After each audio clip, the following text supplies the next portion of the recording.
Welcome to East Alabama Today, featuring topics, events, and interesting people from all over East Alabama.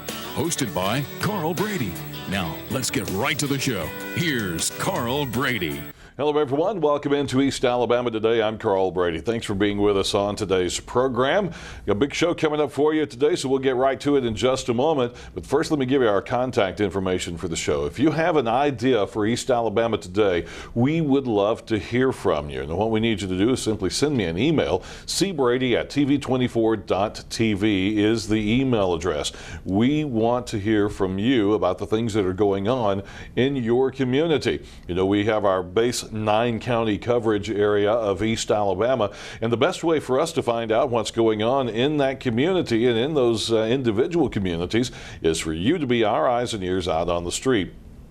Send me emails about fairs, festivals, special events, things that are going on in your community. And you never know, you may find yourself as a guest here on East Alabama Today, or at least find us talking about your special event.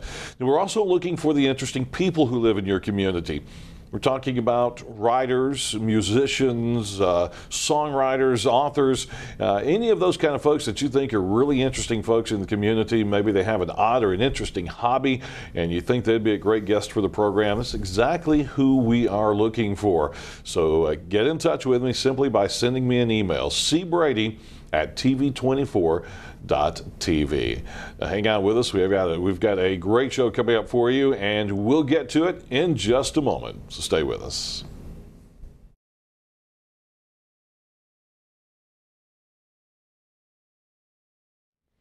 Hello, everyone. Welcome back into East Alabama Today. Again, I'm Carl Brady. As I mentioned, we have a big show for you today, and we've talked before about having individuals on the show from all over the area, whether they are musicians or songwriters, odd or interesting hobbies and things like that. But we really love to have local authors on the show. There are a lot of people in East Alabama and throughout the state who are very talented writers who have interesting stories to tell. And we have one of those on the show with us today. It's my pleasure to introduce you to Mr. Davis Campbell. Davis, welcome to the program. Thank you again for having me. Yeah, great to have you on the program today. And you know, the month of October, widely known as Breast Cancer Awareness Month. It's also known as Ovarian Cancer Awareness Month. And but we use October as an opportunity to talk about all kinds of the forms of cancer, because there are so many.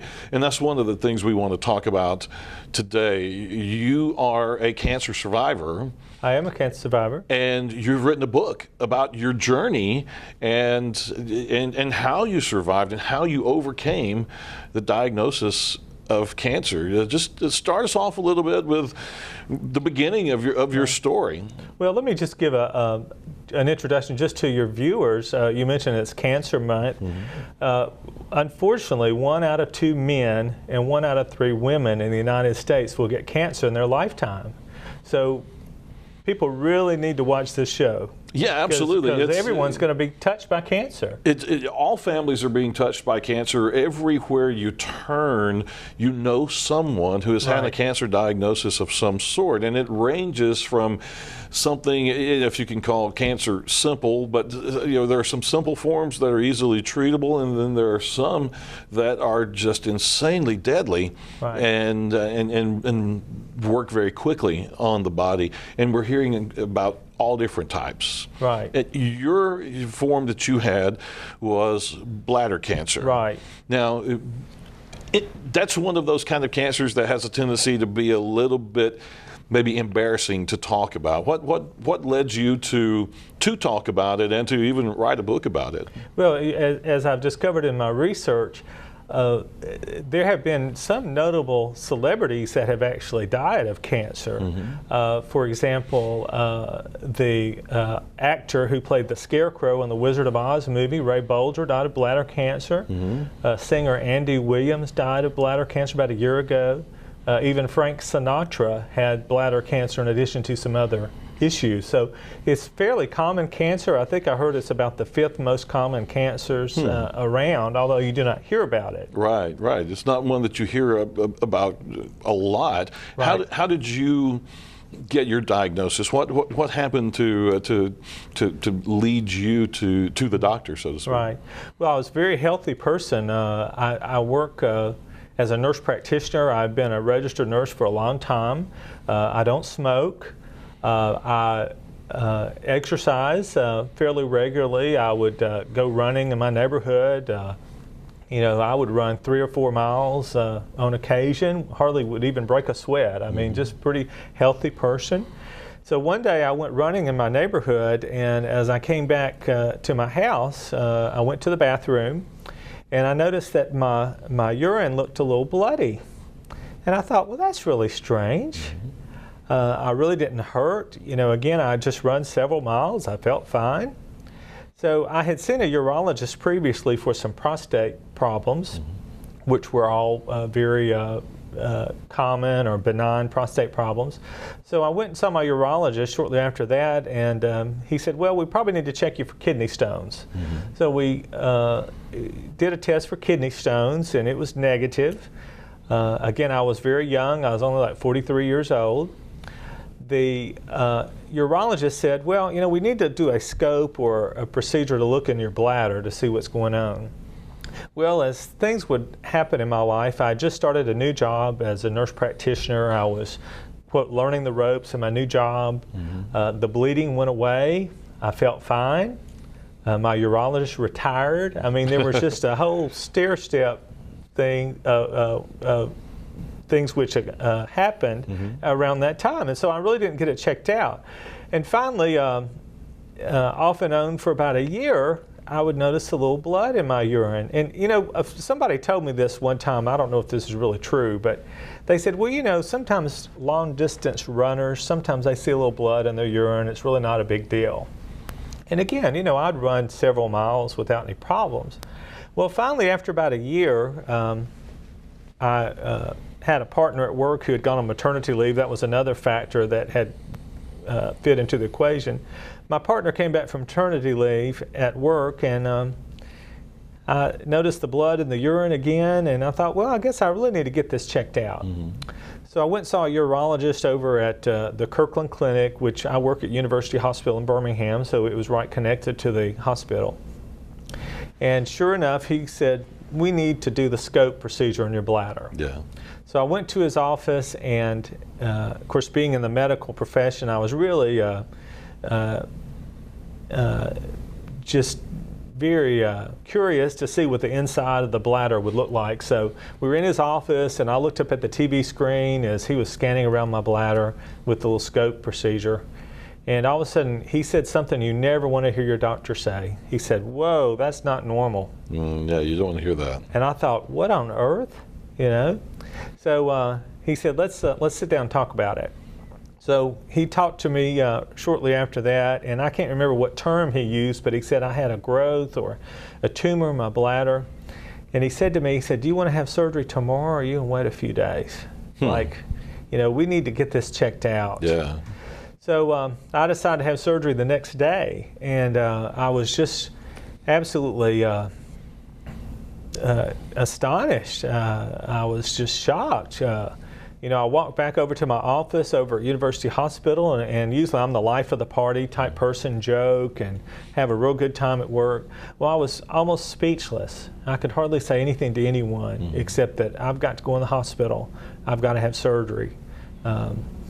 I was just totally devastated. I called my family, I called my church, told them to pray for me. The whole day just turned into a nightmare. Was the word cancer ever used at this point, or was it just there's something not right, we need to go figure it out? Again, I can't remember the term he used. He may have said tumor, and even as I left the doctor's office, I was trying to make a joke about the whole situation, and I said, well, thanks for nothing, like trying to be real funny, but I was hurting inside. I'm sure. It should have been just a routine doctor's visit, and it turned into just an absolute nightmare, So the following day, I went to the hospital, and they did a biopsy of my bladder, and the results came back several days later that I had a stage 3 bladder cancer. Wow. In other words, the cancer had eaten through the lining of my bladder and was actually invading the muscle layer on the outside of my bladder. So we did some more tests, and the doctor called me with the news several days later about how bad the cancer was, and he said, you really need to have your bladder completely removed. And the way the doctor told it to me, maybe he thought since I was in the medical profession I could handle it pretty well, but it was almost like he called me on the phone and said that you're going to have a tooth taken out, or you're going to have a fingernail removed or something. He said it very just matter-of-factly, this is what we need to do. So after several more tests, several months later, or about 6 weeks later, I had like a full body scan to make sure there was no cancer anywhere else. I met with a radiation doctor to see if that was an option, which really wasn't feasible. Radiation treatments did work some, but there was no guarantee that it would totally remove the cancer. Right. So finally, I think it was August 27th of 2004, I went in the hospital and the urologist totally removed my bladder. Tragic thought. I would, at this point you're worrying about going to the bathroom and being in public, and what's going to happen at this point? Right. Well, the urologist, he gave me a couple of options. When you have your bladder removed, you have to have some way to store the urine in your bladder, in your body. So the options were, one, I could have an ostomy device placed on my skin where the urine would drain into a bag constantly, which I really didn't want to do that because again, I was active, I was working, right. I was running. It just didn't seem to be the best option for me. And then he also mentioned to me that there was a newer type procedure where they could actually take part of my small intestine and create a new bladder out of my small intestine. Wow. And this is called a neo bladder, neo, N-E-O, meaning new, a new bladder out of my small intestine. And so this is what I opted for. Now this bladder, it works almost like a regular bladder. I am able to urinate some during the day. However, I still have to stick a tube in my bladder several times a day to make sure it's completely empty. Right. So I have to catheterize myself. You see commercials now, they're a lot more frequent about, do you have to catheterize yourself? You call this number to get the government to send you free catheters. I used to not think anything about those commercials, but I do now. I bet. Wow. So it's completely changed my lifestyle having to do that. And of course, as we may discuss later, the cancer came back about 1.5 years later. Did it? It did. Yeah. Right. I was getting CAT scans about every 3 months just to see how everything looked in my abdomen. And after about 1.5 years, I had a CAT scan and they noticed something suspicious on one of the lymph nodes in my abdomen. We did some further tests, we did another biopsy, and lo and behold, cancer was back. It had spread into my lymph nodes in my abdomen. Wow. So the doctor had me meet with an oncologist and said that I would have to have chemotherapy. Well, let's stop right there and take a commercial break, and when we come back, we will talk about the next steps in the process and the recovery and overcoming cancer. And of course, we'll tell you a little more about the book and how to get the book as well. So stay with us as we continue with East Alabama Today.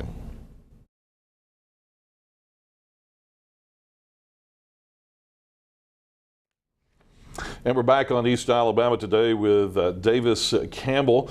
Davis has written a book about his experience with bladder cancer and overcoming that cancer. As a matter of fact, here is a printed copy of the book. You can't see it all that well, but the book is available online at Amazon.com.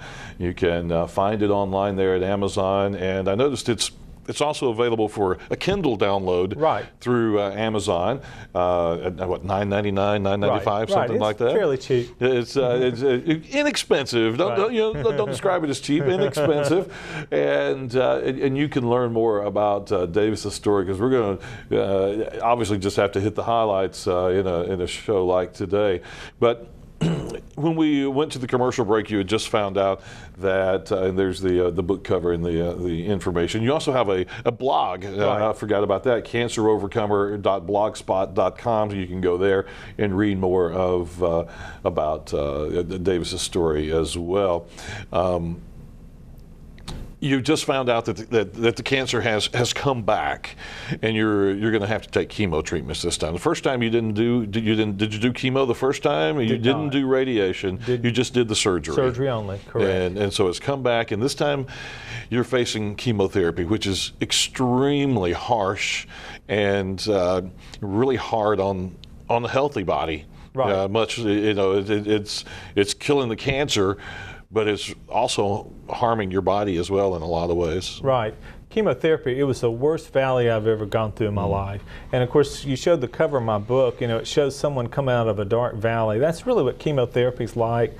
I had 10 chemotherapy treatments. I was supposed to have 12, but as you'll discover, I was in the hospital 5 different times because I was dehydrated and I was anemic. I had to get 7 blood transfusions. The chemotherapy just takes you as low as you think your body will ever go. Then it takes you even lower than that. You think you've reached rock bottom, and then you feel even worse. Profound fatigue, nausea. I developed some side effects from the chemotherapy. I lost part of my hearing. I had peripheral neuropathy or numbness in my feet, and then my kidneys were also damaged by the chemotherapy. Wow. So it's a very dark, dark valley. Normally a person, if they're tired, say if you're tired, you'll go home, take a nap. When you wake up, you feel refreshed. Not with chemotherapy. You feel bad all the time. Right. Yeah. Nothing makes you feel any better until the chemotherapy finally ends. Yeah. And I found out later, after I finished the chemotherapy, the doctor said my chances of living 5 years were 15 to 20%. Wow. And I have since been declared cancer-free. That was 7 years ago. So awesome. By God's grace, I am here today. Absolutely. I wanted to get to that point. You're talking about the time you were on chemo, being a dark valley. Part of your book talks about your journey through this and your faith helping you through that. Talk about that and how that got you through to where you are now. Well, I couldn't understand it. The number one risk factor for bladder cancer is cigarette smoking. And again, I never smoked.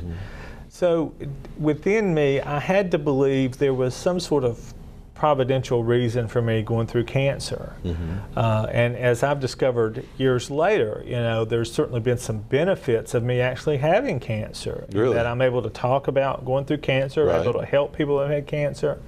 But at the time I was going through chemotherapy treatments, it was just chaotic. You try to go to work and you're sick, and a couple of times I went to work and even was feeling so bad at work I went from work to the emergency room. It was just total chaos. Wow.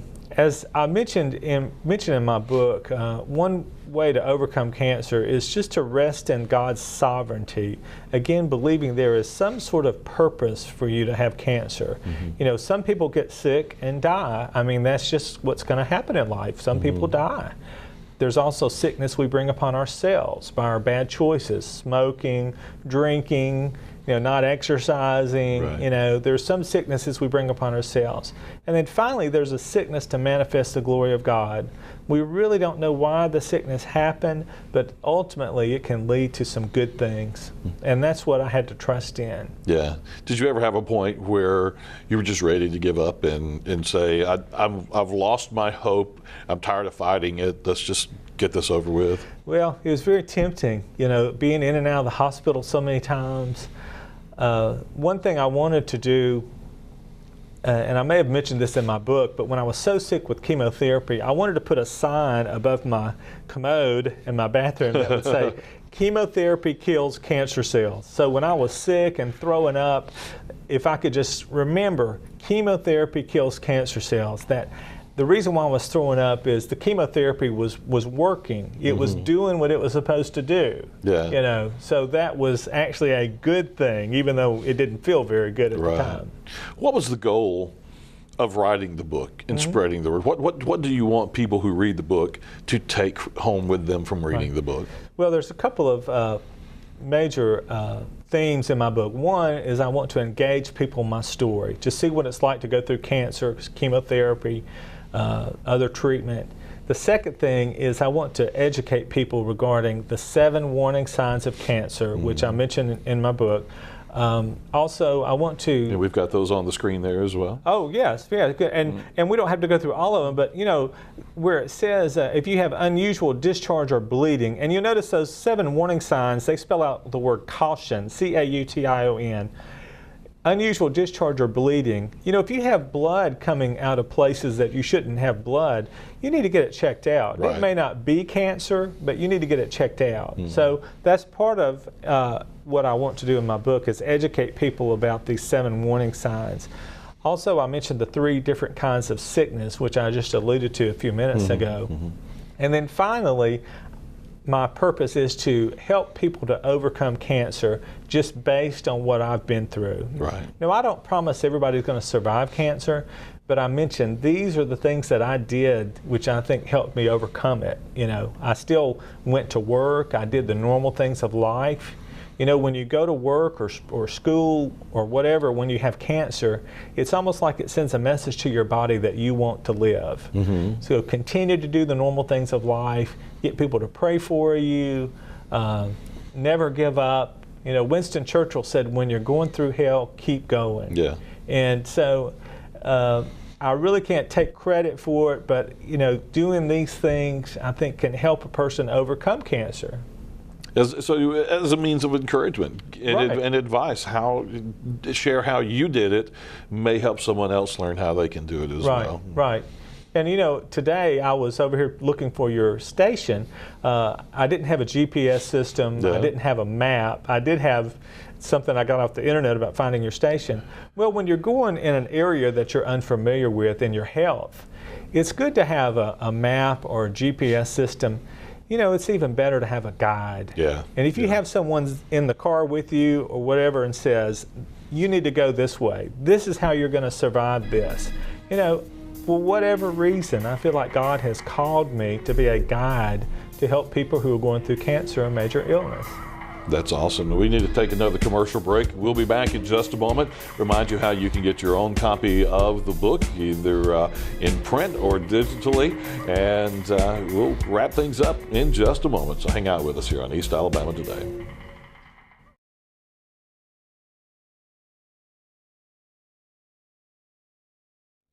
And we welcome you back into our final segment of East Alabama Today. Davis Campbell is our guest. He is the author of the book we've been talking about that is called A Place I Didn't Want to Go, My Victory Over Cancer. And it is available online at Amazon.com. You can order the book there. You can also do a Kindle download for those of you who like to do your books digitally nowadays. You can also keep up with Davis on his blog spot. It was cancerovercomer.blogspot.com. And we need to put those phone numbers back up so everybody can see the phone numbers to get in touch with you if they would like to invite you to come out to their civic club or church group organization, that kind of thing. Oh, absolutely. I've spoken at several churches and some different groups, so I'm very open to speaking to any groups. All right. Well, sounds good. Well, Davis, thank you so much. Thank you so much. Glad to have you join us on the show today. And folks, we thank you for joining us as well. And we'll see you next time here on East Alabama Today.